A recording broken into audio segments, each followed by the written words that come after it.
You don't get to unknow this. You don't get to scroll past it like it's another hot take.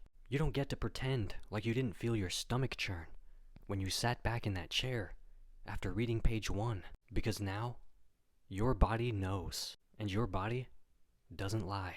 It doesn't forget, and it doesn't forgive. You read a book called Practical Ways to De-White, and it didn't just give you a checklist. It gave you a mirror that showed you exactly how much of your breath, your bite, your home, your posture, your rituals, your mind had already been engineered, softened, standardized, whitewashed, domesticated, neutralized, flattened. And that mirror didn't ask for permission. It cracked, and now you're staring into the rupture, because this isn't a book, it's a body count. Every chapter is a burial of lies. Every page is an obituary for a habit you thought was normal. Every sentence is a muscle you haven't moved in years. Every protocol is a homecoming, disguised as an instruction manual. You read it on a couch? Then you already failed page 1. You skimmed it while eating with a fork. Then you missed the point entirely. You made it to the end and felt inspired? No. You were supposed to feel haunted, unsteady, convulsing with the realization that your house, your food, your entire understanding of health was built by people who couldn't squat, couldn't chew, couldn't breathe, couldn't feel. This book doesn't empower. It doesn't uplift. It doesn't educate. It interrupts. It grinds. It reprograms. This book was not written for casual readers. It was written for the sleepless, the disassociated, the stiff-jawed, constipation-souled, chair-bound ghosts who knew deep down that something was wrong, but didn't have the words, the movements, the rituals to fight back. Until now. You want to know how long this took? This wasn't a writing project. It was a physical unraveling. I wrote this during fasts that made my bones sing. I wrote this while mouth-taped, floor-laid, spine burning from years of academic seating charts and postural assimilation. I wrote this between bites of bone, over squat bowls, while squashing furniture that whispered colonial hymns every time I sat on them. You want to know why I made it free?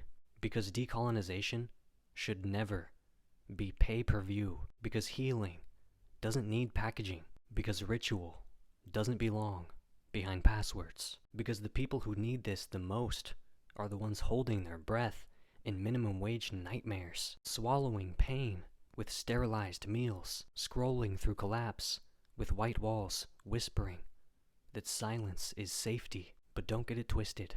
Free is not the same as worthless. This cost me.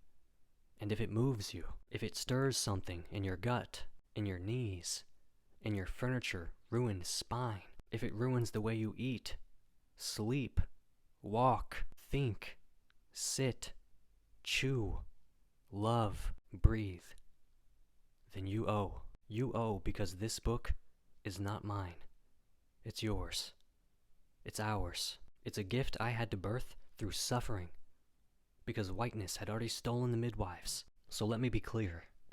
Contribute if it cracked you. Contribute if it freed you. Contribute if it haunted you. Contribute if it made you remember your grandma's floor, your uncle's squat, your mother's bowl of rice, your father's breath that wasn't shallow until he learned English. And if it made you realize that you were built wrong, that your house, your plate, your rituals, your neutral lifestyle was a eugenics project of softness and disconnection, then this book is your first act of war. So download it, read it out loud, fast with it, feed people with it, breathe through your fucking nose, and make your ancestors proud for the first time in centuries. Share it like it's the only sacred text left in a world collapsing into flat-pack silence, and contribute like your body depends on it. Because it does. www.jorgethevanguard.com.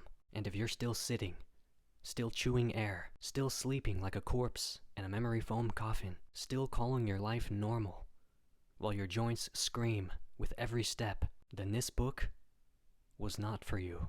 You're not ready. But if you're sweating, if you're salivating, if your spine is moving like it's finally off parole, if your house has already started to hum again, then I'll say it once more. Contribute accordingly, because we are not trying to go back. We're not trying to be better.